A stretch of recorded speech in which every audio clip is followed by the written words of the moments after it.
বাসের আগেই এসে দাঁড়িয়ে পড়লাম। এটা দীঘা যাওয়ার আগেই। এই যে বাস আমাদের, এখানে নামার পরে আমরা এখন চা খাচ্ছি।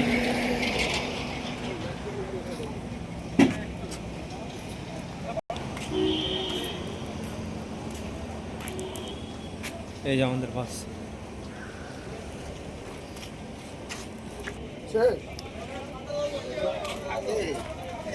যেমন চা খা।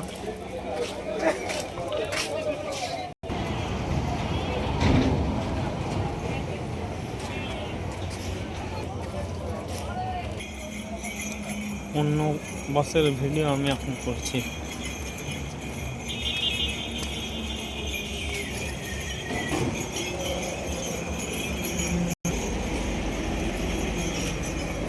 এই গাড়িটা আমাদের না, আমাদের গাড়িটা এর পেছনে আছে। তো আমার এই বাসটাকে দেখে এত সুন্দর লাগছে, যার জন্য এই গাড়ির ভিডিওটাও আমি করে নিলাম যে আমাদের এই বাসটা আমাদের না, এটা ভাড়া করা গাড়ি। তাহলে এখন টাটা, বাই বাই।